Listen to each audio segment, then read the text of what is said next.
Naturalmente agradecer a la gente de la ley por tomar la iniciativa de hacer actividades como esta, que siempre suman.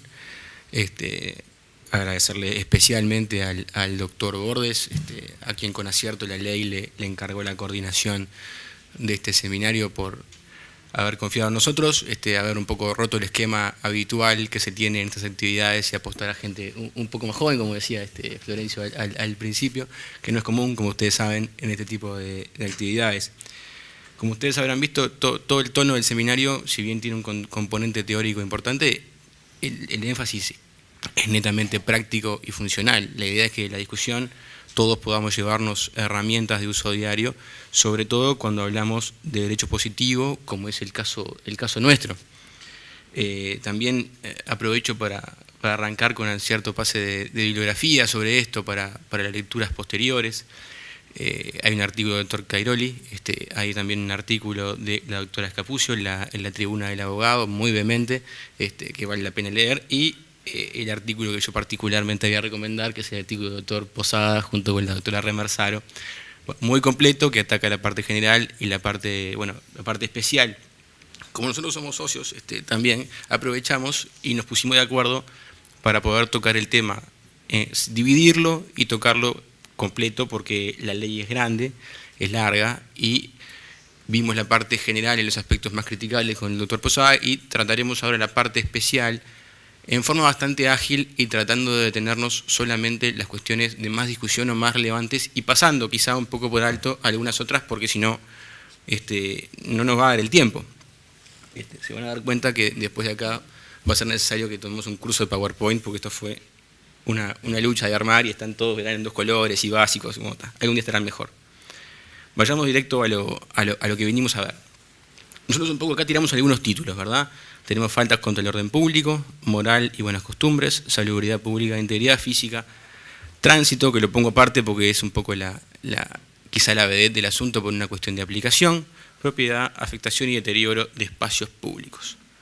Nos metemos directamente en la cuestión del orden público. Yo acá no pongo la descripción típica, pongo solo los nomen iuris, esto para poder hacerlo más esquemático y para que se vea con más claridad.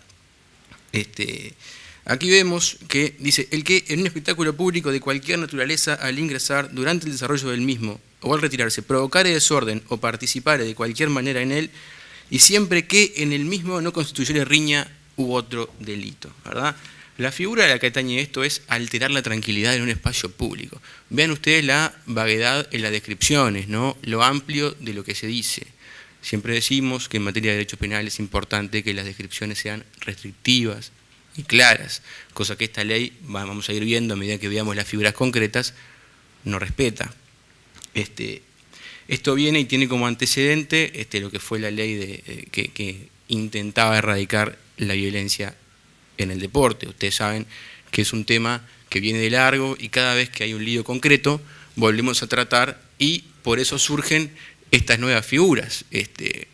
Lo que pasa en los hechos, y eso es por qué decimos que esto es de escasa aplicación práctica, justamente porque se han aplicado otras figuras, porque cuando estos temas se investigan es cuando pasan cosas. Entonces, cuando hay un lío en la puerta del estadio, habitualmente ingresamos en figuras de riña, eventualmente de lesiones o eventualmente de homicidio, si correspondiere. Razón por la cual no se ha utilizado casi en forma práctica esta falta que aquí se ha visto. Y como iremos viendo, la mayoría de las faltas que se han previsto no son de fuerte aplicación práctica.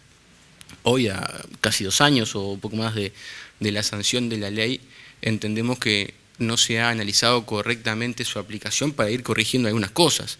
Se sancionó un poco a pedido de opinión pública, con anuencia de la mayoría de los partidos políticos, o de casi todos, no recuerdo bien cuándo fue la votación, pero puede haber sido perfectamente unánime, porque en esto la clase política tiene cierto acuerdo en que es bueno legislar mayor derecho penal.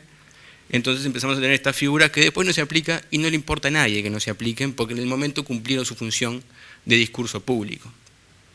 Se prevé una medida cautelar que es preceptiva para el juez en lo que tiene que ver con presentarse ante la autoridad policial 2 horas antes de, bueno, en este caso de los partidos de fútbol, que son lo más visible, ¿no?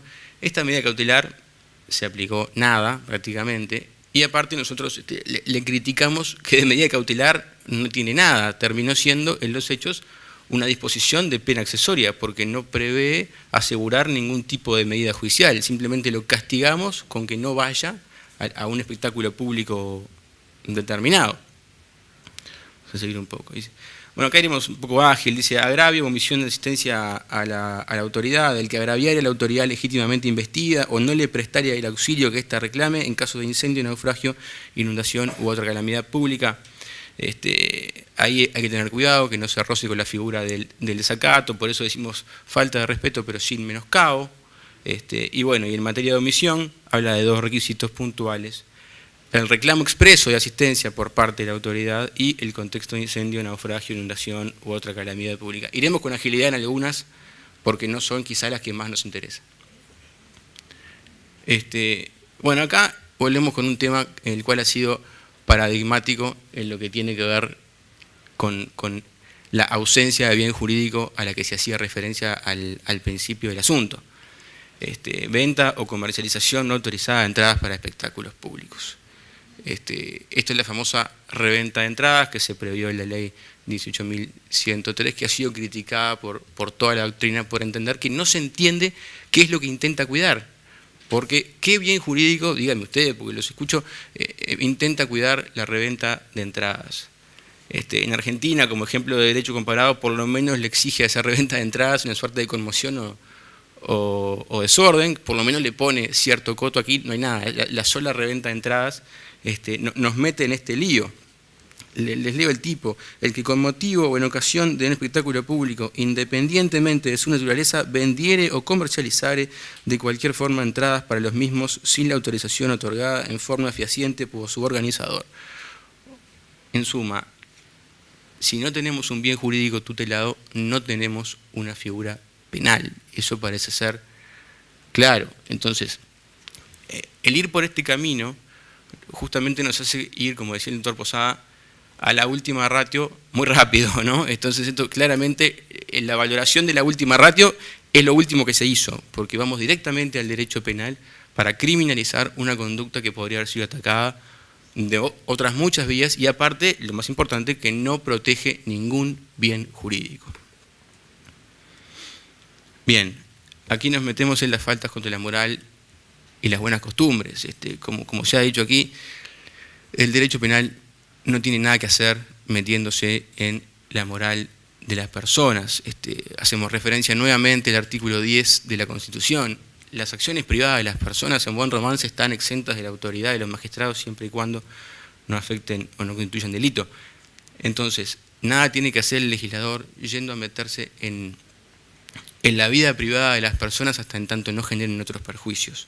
Por eso nosotros hemos criticado sistemáticamente que la nueva legislación, que tiene oportunidad muchas veces de corregir lo que en alguna otra época de repente hoy no es tan aplicable, se vuelve a repetir, quizá nosotros lo veamos como un error, entonces aplicándole conceptos morales vía derecho penal a las personas. También hemos dicho que las concepciones morales a veces sufren fuertemente el paso del tiempo y hacemos referencia a un ejemplo siempre paradigmático que es el de la galantería ofensiva, ¿no? A veces que importunar a la mujer, ustedes lo recuerdan, el ejemplo concreto, bueno, que hubiera dado motivo, como me apunta el doctor Chávez, siempre es gracioso, pero es derecho penal. Nos reímos acá y después lloramos en los juzgados, que es lo que nos pasa, ¿no? Entonces es importante que el legislador tenga en cuenta este tipo de cosas al momento de legislar. Y entramos en las faltas concretas, ¿no? Y aquí habla de abuso de alcohol o estupefacientes. Y en esto les leo porque a veces un poco rompe los ojos, ¿no? El que en un lugar público o accesible al público se presentara en estado de grave alteración psíquica o física producida por alcohol o estupefacientes y el que por los mismos medios provocare en otros dicho estado. Básicamente, usted no puede estar alcoholizado fuertemente en la vía pública. Ni siquiera nos van a dejar estar alcoholizados en la vía pública. A veces cuando lo leíamos y lo repasábamos, uno se ríe, pero se ríe por no llorar. Entonces, dejan a un montón de gente sin negocio para empezar, y está claro que el derecho penal nada tiene que hacer en meterse en la gana que tenga la persona de estar alcoholizada en la vía pública. Está en la esfera de su libertad, y es de perogrullo lo que estamos diciendo, pero lo tenemos que decir, porque es una crítica obligada. Seguimos un poco con agilidad, porque si no el tiempo va a ser tirano en esto. Bueno, instigación a la mendicidad, el que dedicar a niños a mendigar públicamente no tiene mayor explicación. Y aquí entramos en un asunto que es novedoso y implicó una discusión interesante, porque el proyecto previo que mandó el Poder Ejecutivo cuando se ingresó en esta cuestión de la ley de faltas, solicitud abusiva con acoso o coacción. Esto, en definitiva, quedó: el que solicitare dinero o cualquier otro bien mediante actitudes coactivas o de acoso, u obstaculizando o impidiendo de manera intencional el libre tránsito de personas a pie o en vehículo por los espacios públicos. Esto originalmente, antes de esta redacción final, buscaba criminalizar directamente la figura de los cuidacoches y los limpiavidrios. Eso tiene que ver con esto. Y para que ustedes vean el grado de contradicción e incoherencia que a veces manejan los órganos del Estado y los diferentes parlamentos, cuando se estaba discutiendo esto en el Parlamento Nacional, a nivel de Parlamento de Montevideo se estaba discutiendo regular la actividad de los limpiavidrios y los cuidacoches. Regulación que generó una discusión importante, y que de hecho la mayoría de la Junta Departamental decidió no regular, justamente para no coartar libertades al trabajo allí desarrollado. Y en paralelo el Parlamento Nacional está viendo si criminaliza directamente la actitud del mendigo, dicho en términos de la ley, pero del cuidacoches y del limpiavidrios en particular, que son las personas por las cuales esto se empezó a discutir. Ustedes recordarán también que cuando se empezó a discutir el primer proyecto de esto, hubo una oleada importante de parte del Ministerio del Interior de empezar a detener un montón de limpiavidrios en el marco de la figura de violencia privada, que justamente lo que decimos a raíz de esta ley, y como quedó redactada en cuanto a la violencia, la amenaza y el acoso, al detener a alguien por una figura o por realizar esta actividad, naturalmente se va a dar de frente con lo que es el concepto de violencia privada, razón por la cual ya hay en derecho penal nacional un delito tipificado sobre la misma conducta, razón por la cual a nosotros nos parece que el legislador debió haberse fijado más en el resto del ordenamiento al momento de prever estas conductas. Entonces, volvemos de vuelta a cómo el legislador hace para intentar criminalizar algunas expresiones quizá de pobreza que le molesta que estén en la opinión pública, entonces las retira vía derecho penal. Por lo menos logramos que tuviera y que cambiara y no fuera directamente penalizar al cuidacoche o al limpiavidrios que pida una moneda en un semáforo o a la salida de un partido. Entonces por lo menos le agrega otros elementos y pone abusiva, con acoso o coacción. No decimos que sea bueno, pero claramente es mejor que lo anterior.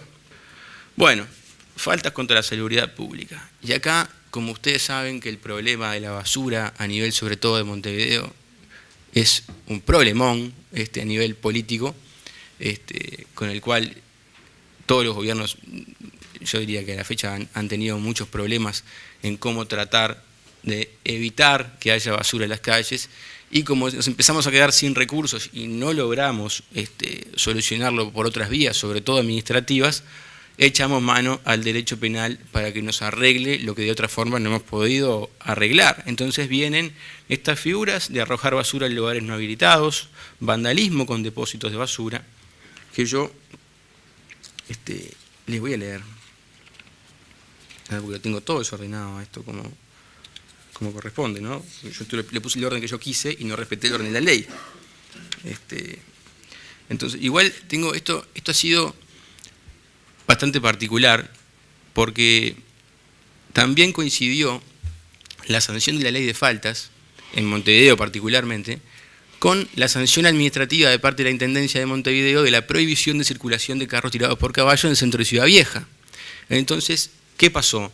Salían 2 inspectores de la Intendencia junto con policía de Montevideo, policía del Ministerio del Interior, a recorrer esas zonas a ver que efectivamente no hubiera, porque ya que prohibieron la circulación de carros, tenían que preocuparse de que nadie más tirase nada al costado, arriba o alrededor de un contenedor. Entonces empezó una fiscalización muy dura en esa zona. Yo lo cuento porque tuve un episodio muy particular.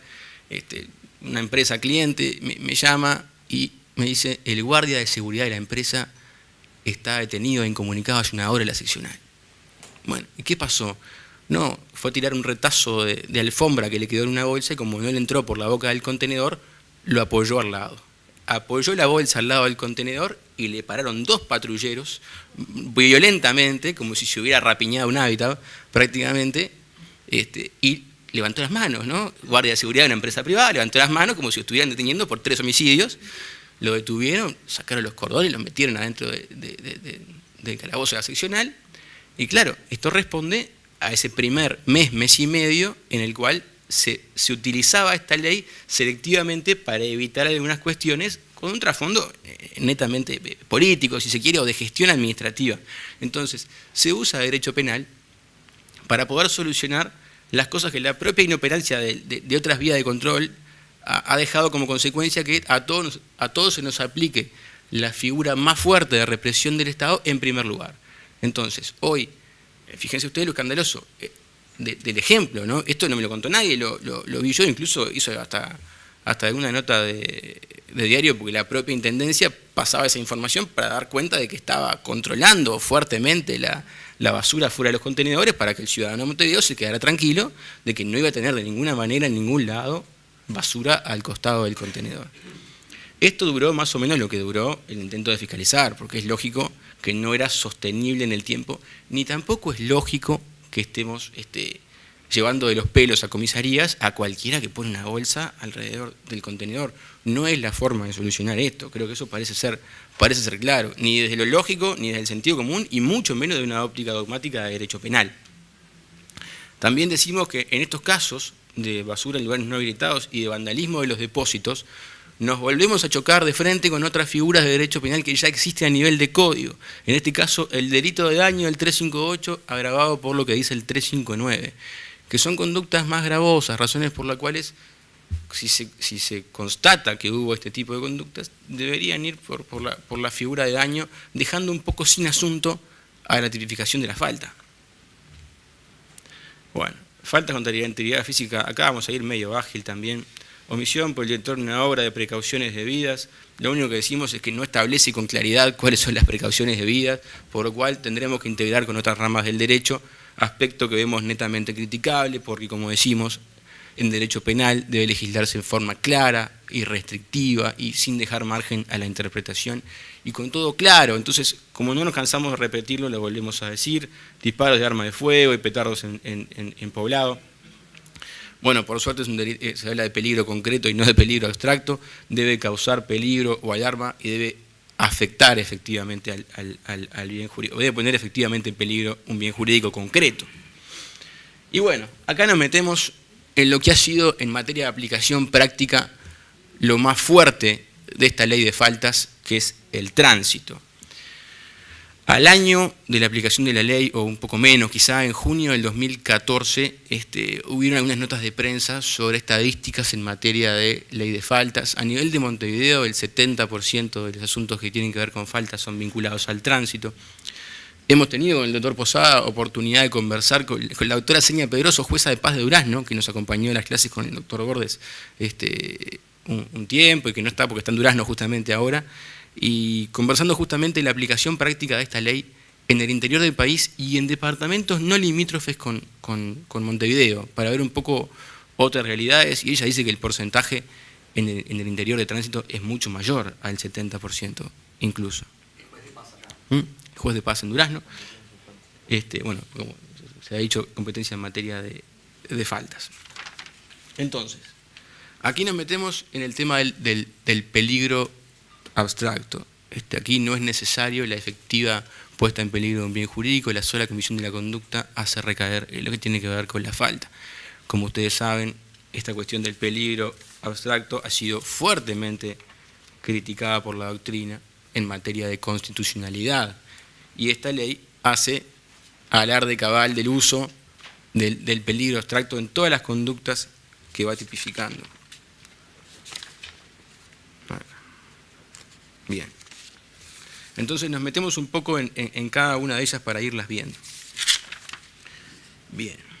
Participación en competencias vehiculares no autorizadas. Esto es lo que ustedes conocen habitualmente como las picadas. Se llamaba así originalmente y después lo arreglaron y le pusieron un poco de parafernalia para decir, lo describimos en forma un poco más técnica y no le ponemos picadas 2 puntos, ¿no? Aquí lo que pasa es, bueno, el que en carreteras, calles, vías de tránsito general y en lugares no autorizados expresamente participare de carreras u otro tipo de competencias valiéndose de un vehículo automotor. Esto es lo que tienen los hechos como problema, es identificar a los participantes con claridad. Lo que nos dicen a veces los jueces es que llega un montón de gente sin dejar muy claro quién tuvo que ver con cada cosa, y no logra. Y bueno, en materia de generalidad también, antes que me olvide, toda esta normativa en materia de tránsito no ha logrado bajar las estadísticas en materia de tránsito que buscaba bajar en materia de siniestralidad y demás. Otro tema importante que me estaba olvidando es que todas estas conductas que se castigan y se tipifican en esta ley ya están previamente sancionadas fuertemente en materia administrativa. Entonces, todos seremos sancionados 2 veces por lo mismo, ¿no? Si me agarran, picado o lo que sea, van a haber un montón de tipos, me va a castigar la autoridad administrativa en forma importante, con una multa y quizá inclusive con otras, me retirará la libreta llegado el caso, y también me va a castigar la esfera del derecho penal por la misma conducta. Entonces, continuamos. Bueno, el de las picadas está claro. Y después, conducción de vehículos motorizados sin la autorización correspondiente. Aquí hablamos siempre del que no está habilitado o en alguna medida fue inhabilitado, pero no de quien tiene, por ejemplo, la libreta de conducir vencida. Ese caso no está contemplado expresamente y debería estarlo para que estuviera incluido en el elenco de conductas disvaloradas. Esto ha sido solucionado por los jueces de una forma que a veces los criticamos mucho a los jueces por no tomar las soluciones más benignas o con criterios de política criminal, pero en este caso han optado por intimar a la persona a obtener esa licencia. Lo cual, si bien aplaudimos la conducta, es claro que la conducta penada ya se cometió, ¿no? La persona ya condujo sin estar autorizada. Entonces, correspondería, si uno se pone fino, de todas maneras, procesarla como ya consumada. El hecho de que los jueces tengan a bien intimarla a obtener una licencia, sobre todo en el interior del país. Ustedes saben que el tema motos es un gran tema, entonces al parar a una persona que ya lo encuentra sin casco, sin libreta, y que por lo menos por la libreta lo intimen a obtenerla y que si la acredita en un plazo concreto, zafe en buen romance de tener un problema por la falta, hace y dice que los jueces optan por aplicar criterios de política criminal y que no siempre tenemos que ser todos los críticos y duros que somos con ellos, por lo menos en este caso. Seguimos. Bueno, conducción de vehículos motorizados con grave estado de embriaguez. Aquí lo que hace el legislador es poner directamente, aumentar a la calidad de delito una conducta que objetivamente no tiene ninguna lesividad, ningún daño, porque es un delito de peligro abstracto, una falta. Entonces, el solo hecho de estar conduciendo con cierto nivel de alcohol en sangre, puesto en forma arbitraria objetiva, hace que estemos cometiendo una conducta disvalorada. Si esto ocurre a las 3 de la mañana en la calle vacía, en un tramo corto, o lo que sea, no importa, todo eso no se va a valorar. Aquí lo que sabemos es que se cometió una conducta objetiva de conducir un vehículo con X número de alcohol en sangre y por eso vamos a responder. Nuevamente, esta tipificación cae en lo que ya hemos criticado en parte general, en lo que tiene que ver con lo que es el tránsito. Nuevamente, conducción de vehículos al doble de la velocidad permitida. Aquí por lo menos tiene la mejora positiva de que pone un coto al aumento, como antes esa velocidad abultada no estaba definida, ahora por lo menos se trata del doble de la velocidad permitida y tenemos un poco más restringida la descripción típica de la falta, lo cual ayuda a comprenderlo de mejor manera y a aplicarlo de mejor manera. Bueno, conducción de vehículos motorizados sin casco protector. Entonces aquí castigamos a la gente por perjudicarse a sí misma. Nosotros en las clases habitualmente discutimos incluso cuánto hay de fundamento en castigar a las personas administrativamente por el no uso del casco o por el no uso del cinturón de seguridad. Lo digo a veces esto a costa de no ser demasiado popular, ¿no? Pero uno se perjudica, uno cuando realiza conductas, y si no perjudica a nadie más, está en mi esfera de libertad perjudicarme si quiero. Esto en consonancia con lo que dice el artículo 44 de la Constitución, pero que a nuestro juicio no puede restringir las libertades de las personas. Yo si quiero realizar conductas que me perjudiquen y no perjudico a terceros, lo puedo hacer. Por eso el Estado civil lo regula, permite realizar un montón de conductas nocivas en la esfera de nuestra libertad. Ahora, que yo encima le ponga una penalidad de falta a la conducción sin casco, parece llegar al extremo. Si discutimos la mera sanción administrativa, está claro que no podemos discutir una sanción penal. Y para peor, le agregamos como corolario a esto el problema operativo y práctico que los propios jueces denuncian. La persona que conduce sin casco, la única prueba que va a llegar es la constancia que viene de parte de la autoridad administrativa, del inspector de la intendencia, que da cuenta al juzgado de faltas de conducida sin casco. Entonces, será llegado el caso, palabra del que conducía la moto sin casco o con casco y del inspector encontradas. Y salvo que haya firmado la boleta de la multa o alguna cuestión o que admita dentro del juzgado de faltas que, mire, yo iba sin casco, discúlpeme, no lo voy a hacer más, que es lo que nos dicen un poco los jueces, sobre todo al interior, porque imagínense que este tema del interior es mucho más fuerte que en Montevideo. Los que terminan admitiendo y pidiendo disculpas son los que son procesados por la falta. Los que dicen, mire, yo iba con casco, si uno valora la prueba objetivamente, no se puede dar por probado por una palabra contra la otra sin otra prueba. Entonces terminan yendo como entraron. Todo esto implicado, y nos decían un poco informalmente algunos jueces, que cuando las personas son citadas a juzgado de faltas, no van la primera, no van la segunda, recién van cuando los aperciben de ser conducidos. Esto también hace caudal de lo que tiene que ver con quizá el respeto que se le pueda tener por parte de la población a esta aplicación por parte de los jueces de la ley de faltas, sobre todo por la cantidad de casos que se han dado y las consecuencias que han tenido casos previos, ¿no? Esto, bueno, tratamos de ser ágiles en lo que tiene que ver con el tránsito, porque son la mayoría, ágiles pero sin dejar de tratarlo, porque es la mayoría de lo que ha ocurrido, y aquí se ven la parte más grande de los problemas de aplicación que esto ha tenido. En el interior, y en el caso particular de Durazno, esto ha triplicado el trabajo administrativo de los jueces sin aumentarles ningún recurso, y en muchos de los casos directamente el Ministerio Público pide el archivo por no haber prueba, por estar informado tarde, informado mal. O sea, esta ley no se hizo en forma ordenada y coherente con el resto de los operadores. O sea, no se habló con el Poder Judicial, mire, usted puede hacerse cargo de esto que yo voy a legislar. No se habló con el Poder Ejecutivo, mire, los fiscales están en condiciones de ocuparse de esto, no se los incluyó en la discusión. Se sancionó una ley a golpe de tribuna y después es problema de los juzgados ver cómo la aplican. Entonces caen esta bomba de problemas que ni siquiera han sido atendidos por el Parlamento, porque hoy a 2 años no está la discusión en ningún lado cómo anda la ley de faltas. Se aplica como se puede y tenemos esta chorrera de problemas diarios a la hora de su aplicación. Bueno, aquí en lo que tiene que ver con afectación y deterioro de espacios públicos, bueno, vandalismo, esto nuevamente choca con el delito de daño, lo vimos hoy, y acá quiero resaltar, realizar las necesidades en espacios públicos urbanos y suburbanos. La doctora Escapucio tiene unos pasajes muy vehementes sobre esto, yo los recomiendo en la nota de la tribuna del abogado, porque vale la pena leer lo que saca con sus palabras, que son mucho más apasionadas que las mías en este momento.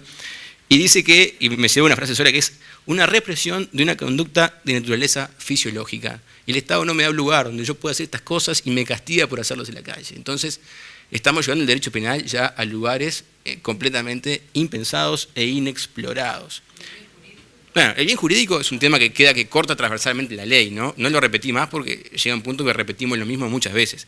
En casi todas las conductas, por no decir todas, yo los desafío a ustedes a buscar el bien jurídico y me lo mandan por correo si lo encuentran, porque es casi imposible encontrar cuál es ese bien caro del Estado que se eleva a la categoría de ser protegido por la norma penal. Bueno, sí, es que nos reímos porque no nos queda otra, pero miren que después terminamos en un juzgado explicando con gente que nos llama de madrugada porque iba en el auto, paró en el arbolito y después terminamos todo en el juzgado, pero es así. Y bueno, no quiero irme sin terminar de hablar de la ocupación indebida de espacios públicos, que ya lo mencionó el doctor Posada, pero lo quiero decir. Aquí estamos ya directamente sacando a los pobres de la calle, que nos molesta verlos porque queda feo que estén ahí, ¿no?